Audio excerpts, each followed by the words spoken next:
Hello friends, नमस्कार। आप सभी का हमारे online platform study with GK YouTube channel पर हार्दिक स्वागत है।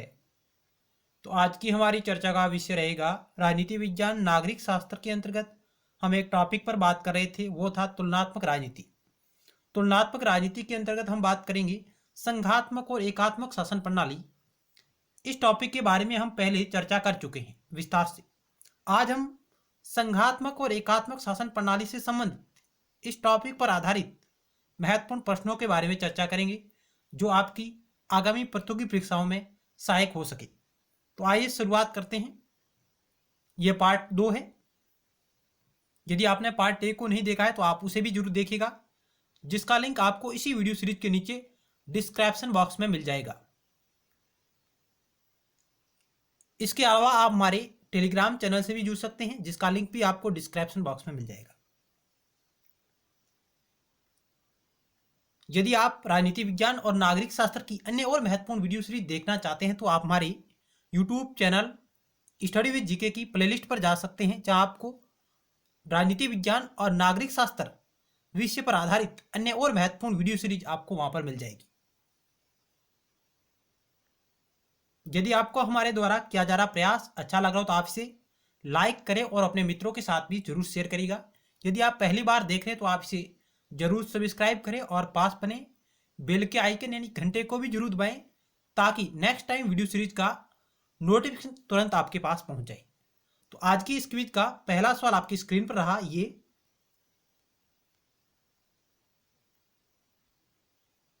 पहला सवाल क्या कह रहा है कि निम्नलिखित में से कौन सी विशेषता भारतीय संघ और अमेरिकी संघ दोनों में साझी है, समान है, कॉमन है? ऑप्शन ए एकल नागरिकता, दोहरी नागरिकता, संविधान में 3 सूचियां, संविधान की व्याख्या के लिए संघीय उच्चतम न्यायालय।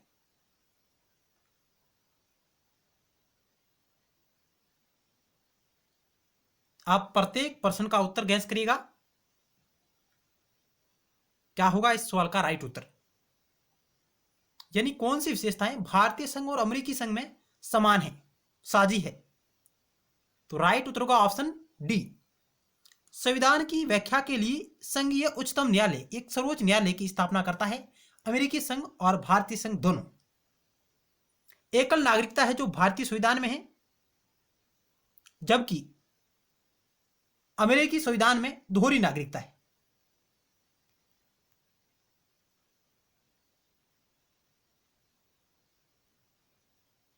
यानी भारत एकल नागरिकता का प्रावधान करता है भारतीय संविधान, जबकि अमेरिका का संविधान दोहरी नागरिकता का प्रावधान करता है, क्योंकि वहां पर स्टेट की नागरिकता के साथ साथ संघ की नागरिकता भी होती है। कोई व्यक्ति यदि न्यूयॉर्क राज्य का नागरिक है तो उसके साथ वह अमेरिका का भी नागरिक गिना जाएगा, वहां पर दोहरी नागरिकता है।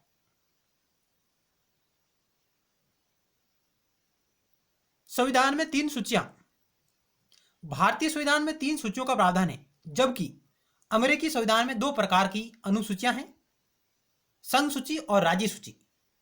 जबकि अमेरिका में जो अवशिष्ट विषय है वो राज्यों को प्रदान किए गए हैं, अवशिष्ट शक्तियां हैं जो राज्यों को प्रदान की गई, जबकि भारत में कनाडा की तरह अवशिष्ट विषय है, उन पर कानून बनाने की शक्ति केंद्र के पास है। जबकि अमेरिका में अवशिष्ट विषय जिन पर कानून बनाने की शक्ति राज्यों को प्रदान की गई है। इस बात को भी आप ध्यान से सुनिएगा। यहां से भी कई बार सवाल आपके समक्ष आए हैं कि अमेरिका में अवशिष्ट विषयों पर कानून बनाने की शक्ति राज्यों के पास है, जबकि भारत और कनाडा में अवशिष्ट विषयों पर कानून बनाने की शक्ति केंद्र सरकार के पास है। और भारतीय संविधान में 3 अनुसूचियां हैं, जबकि अमेरिकी संविधान में केवल 2 ही अनुसूचियां हैं, संघ सूची और राज्य सूची। चलते हैं अगले सवाल की ओर।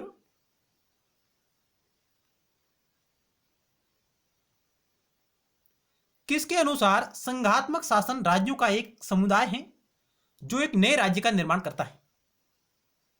मॉन्टेस्क्यू के अनुसार, डायसी के अनुसार, गवर्नर के अनुसार, हैमिल्टन के अनुसार? किसके अनुसार संघात्मक शासन राज्यों का एक समुदाय है जो एक नए राज्य का निर्माण करता है? यह परिभाषा किसने दी? संघीय शासन व्यवस्था के संदर्भ में।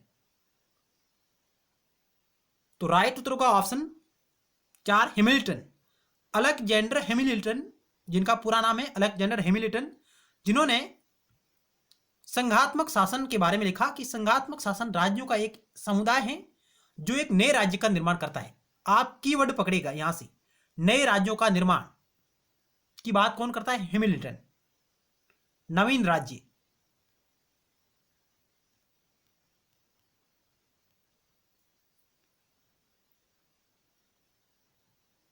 अगला सवाल आपकी स्क्रीन पर रहा।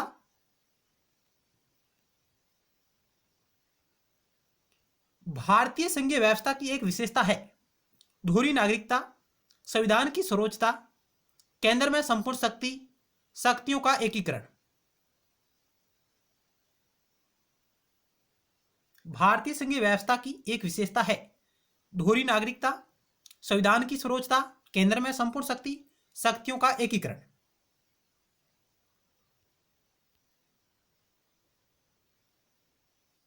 तो इस सवाल का राइट उत्तर का ऑप्शन बी, संविधान की सर्वोच्चता।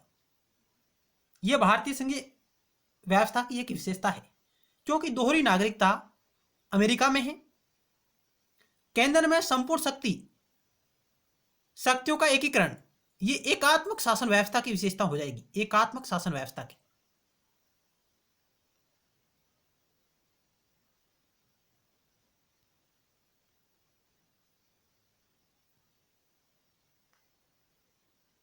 तो ऑप्शन बी आपका राइट होगा। और भारतीय संविधान इकहरी नागरिकता का प्रावधान करता है इंग्लैंड की तरह। अगला सवाल, और भारतीय संविधान में इकहरी नागरिकता, एकल नागरिकता का प्रावधान इंग्लैंड के संविधान से लिया गया है, यूके के संविधान से लिया गया है। अगला सवाल आपकी स्क्रीन पर रहा 4 नंबर। एकात्मक व्यवस्था में, एकात्मक व्यवस्था में ऑप्शन ए केंद्र सर्वशक्तिशाली होता है, ऑप्शन बी केंद्र राज्यों की अपेक्षा कमजोर होता है, ऑप्शन सी केंद्र तथा राज्य समकक्ष होते हैं, ऑप्शन डी इनमें से कोई नहीं। तो राइट उत्तर का ऑप्शन ए, एकात्मक व्यवस्था में केंद्र सर्वशक्तिशाली होता है क्योंकि यहां पर शक्तियों का केंद्रीकरण पाया जाता है। ऑप्शन ए राइट होगा। अगला सवाल,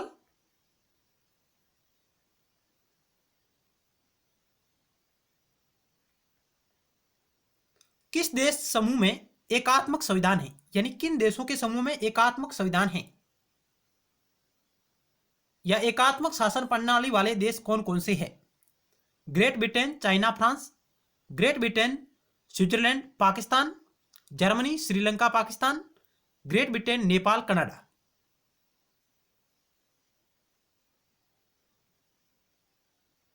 तो राइट उत्तर का option A, great Britain, China, France, इनके अलावा जापान और इटली इत्यादि देशों में एकात्मक शासन प्रणाली है।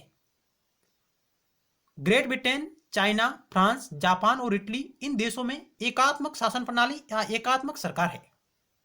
जबकि हमने बात की थी America, Bharat, Canada, Switzerland, Australia इत्यादि देशों में संघात्मक शासन प्रणाली है। संघात्मक शासन प्रणाली वाले प्रमुख देश कौन कौन से हैं? America, Bharat, Canada, Australia, Germany, Switzerland. Option आपका ए राइट होगा क्योंकि यहां से कई बार सवाल आता है कि निम्नलिखित में से कौन से देशों में एकात्मक संविधान है या नहीं है, निम्नलिखित में से कौन से देशों में संघात्मक संविधान है या नहीं है। तो आपको इन देशों का नाम भी याद होना चाहिए कि किन देशों में एकात्मक संविधान है और किन देशों में संघात्मक संविधान है। अगला सवाल,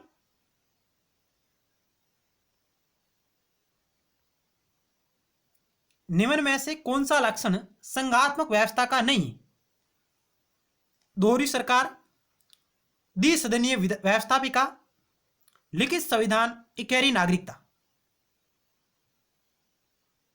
निम्न में से कौन सा लक्षण संघात्मक व्यवस्था का नहीं है?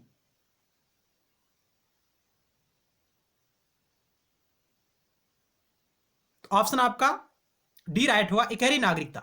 इकहरी नागरिकता एकात्मक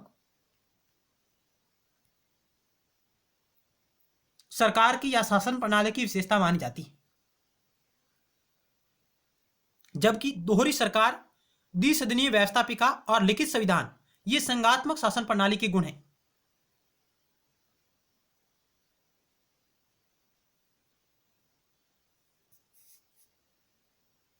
अगला सवाल,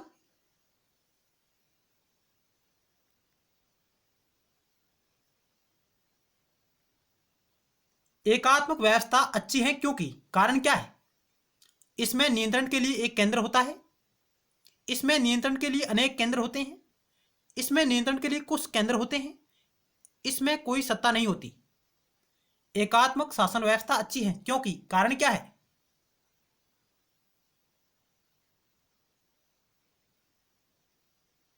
ऑप्शन आपका ए राइट होगा, इसमें नियंत्रण के लिए केंद्र होता है। ऑप्शन ए राइट होगा। आपातकाल और युद्ध के समय एकात्मक शासन प्रणाली सुदृढ़ मानी जाती है, अच्छी मानी जाती है। अगला सवाल,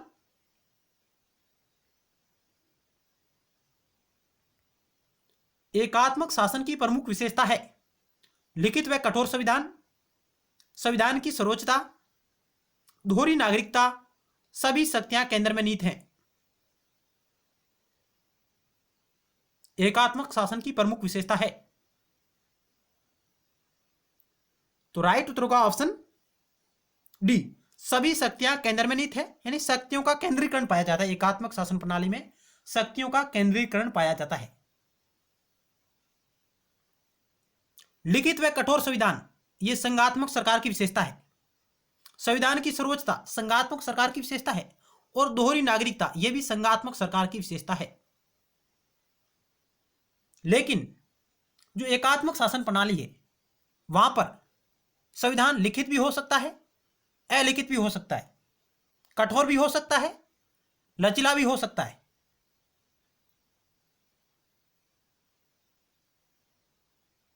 तो इस सवाल का ऑप्शन डी राइट होगा। अगला सवाल,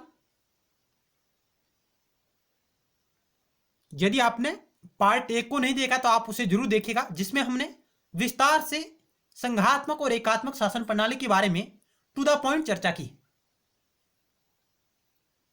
निम्नलिखित में से सरकारी व्यवस्थाओं में से किसका द्विसदनात्मकता एक आवश्यक लक्षण है? निम्नलिखित सरकारी व्यवस्थाओं में से किसका द्विसदनात्मकता एक आवश्यक लक्षण है? राष्ट्रपति अध्यक्षात्मक व्यवस्था का, संसदीय व्यवस्था का, संघीय व्यवस्था का, एकात्मक व्यवस्था का?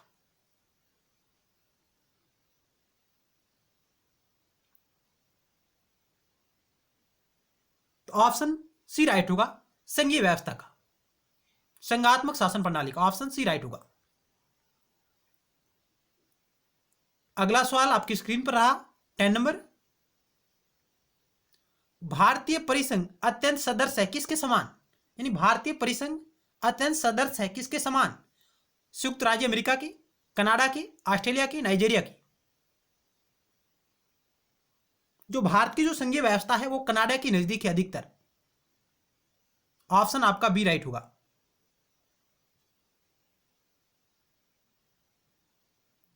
अगला सवाल, कौन सी संघीय सरकार का आधार है? निम्नलिखित में से कौन सी विशेषता संघीय सरकार का आधार है? संसद की सर्वोच्चता, न्यायपालिका की सर्वोच्चता, इकहरी नागरिकता, संघीय और राज्य सरकारों के मध्य शक्तियों का विभाजन? इनमें से आपको सबसे प्रभावशाली उत्तर का चयन करना है जो संघीय सरकार का आधार है।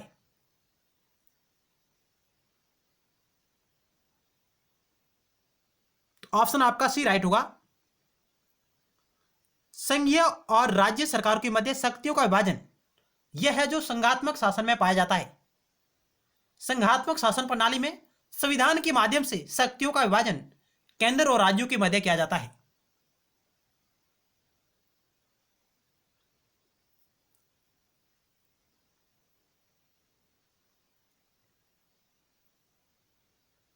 अगला सवाल,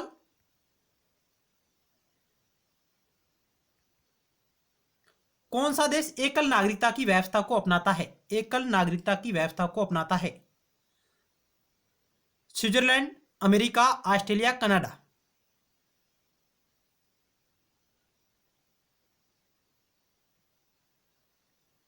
ऑप्शन आपका डी राइट होगा, कनाडा। एकल नागरिकता की व्यवस्था है कनाडा। इनके अलावा भारत में, यूके में यानी यूनाइटेड किंगडम, इंग्लैंड में, जहां पर एकल नागरिकता की व्यवस्था है, क्योंकि भारतीय संविधान में संघात्मकता के साथ एकात्मक व्यवस्थाओं के भी लक्षण पाए जाते हैं।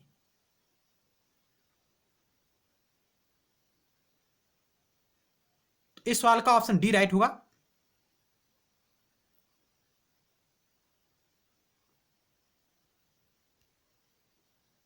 इनके अलावा यहां पर अमेरिका में दोहरी नागरिकता है, ऑस्ट्रेलिया में दोहरी नागरिकता है, और स्विट्जरलैंड जहां पर तिहरी नागरिकता है।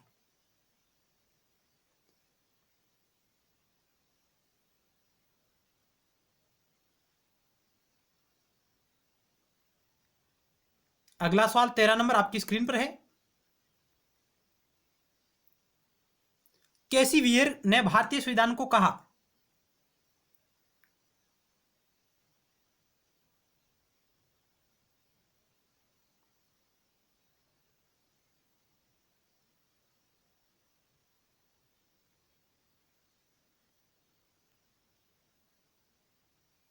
ऑप्शन ए अर्धसंघीय, सहमति वाला संघ, मजबूत केंद्र वाला संघ, सहकारी संघ।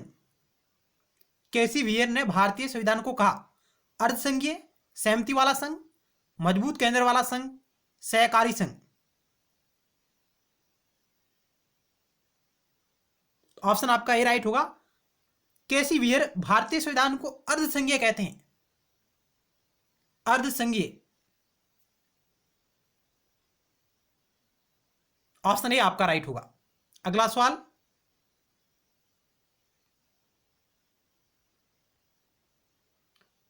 कौन सा तत्व संघीय व्यवस्था का नहीं है? लिखित संविधान, केंद्र और राज्यों के मध्य शक्तियों का विभाजन, सुदृढ़ न्यायपालिका या सर्वोच्च न्यायपालिका, प्रतिबद्ध नौकरशाही।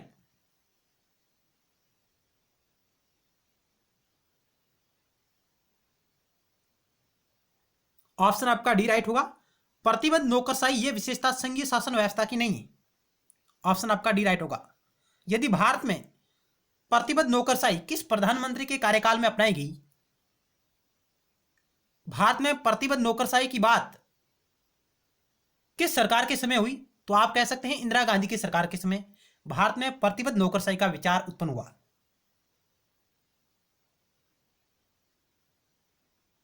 यहां से भी सवाल आया है कि प्रतिबद्ध नौकरशाही किस शासन के समय थी भारत में, तो इंदिरा गांधी के समय,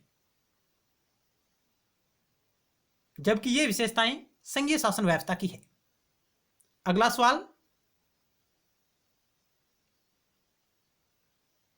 संघ की सफलता के लिए निम्नलिखित में से कौन सा तत्व आवश्यक है? भौगोलिक संलग्नता या भौगोलिक निकटता कह सकते हैं, हितों की समानता, समुचित संसाधन, उपरोक्त सभी। संघ की सफलता के लिए कौन से तत्व आवश्यक है? भौगोलिक संलग्नता या निकटता, हितों की समानता, समुचित संसाधन, उपरोक्त सभी। तो इस सवाल का ऑप्शन आपका डी राइट होगा, उपरोक्त सभी। अगला सवाल 16 नंबर आपके समक्ष है।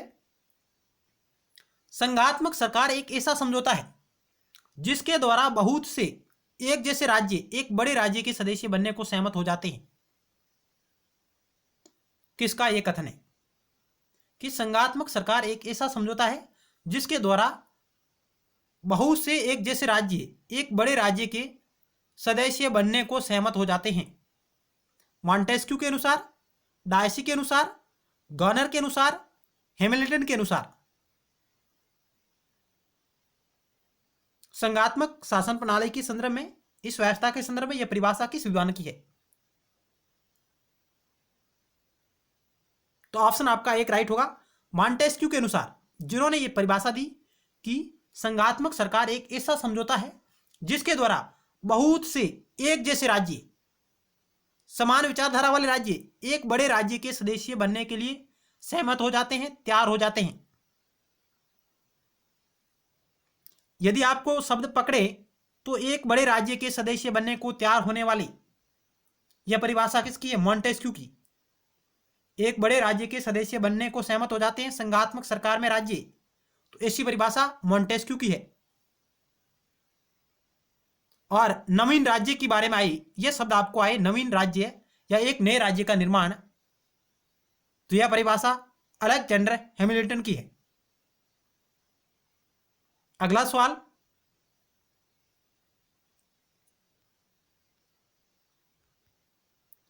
संघवाद एक राजनीतिक समझौता है जिसके अनुसार राज्य के अधिकारों को सुनिश्चित करने के साथ साथ सारे राष्ट्र की एकता को भी सुनिश्चित किया जाता है।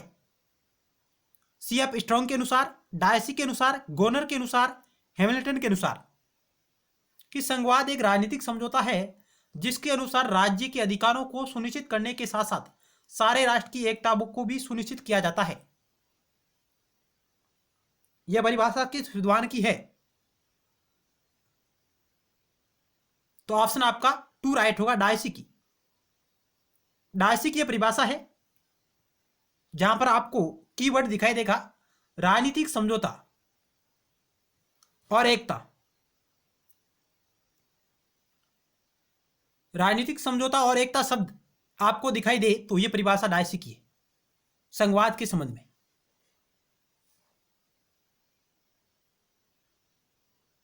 अगला सवाल,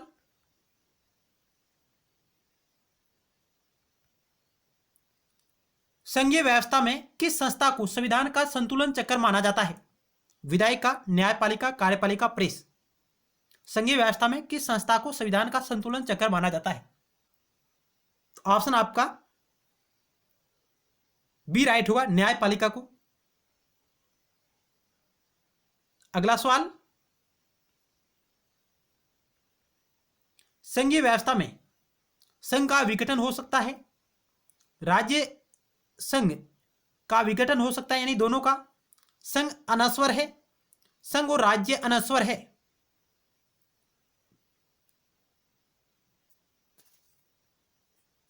ऑप्शन आपका डी राइट होगा, संघ और राज्य दोनों अनस्वर है, अनस्वर या अविनाशी।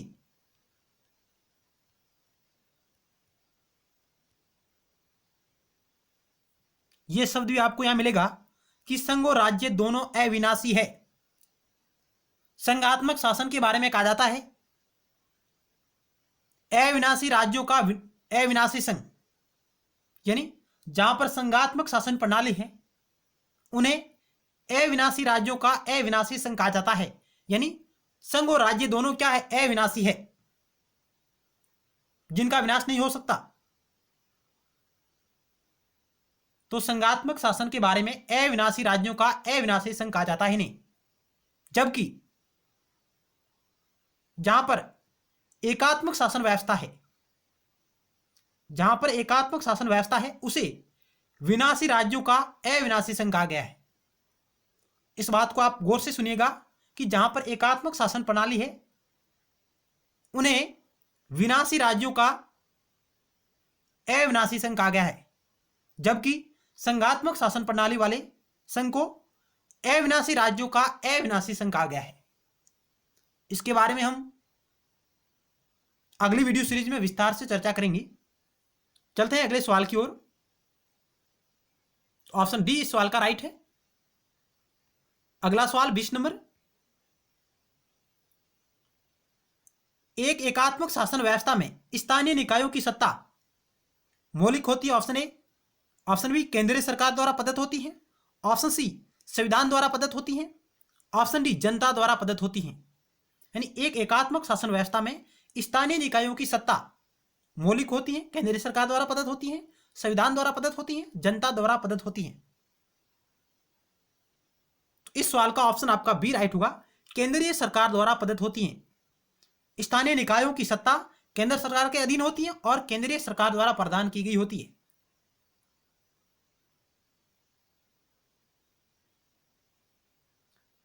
तो आज की हमारी वीडियो सीरीज यहीं समाप्त होती है। अगली वीडियो सीरीज में हम और महत्वपूर्ण सवालों के बारे में, इसी टॉपिक से जुड़े हुए और अन्य महत्वपूर्ण सवालों के बारे में चर्चा करेंगे। तब तक के लिए आपको धन्यवाद। मिलते हैं नेक्स्ट टाइम एक नए टॉपिक के साथ और महत्वपूर्ण सवालों के साथ। धन्यवाद।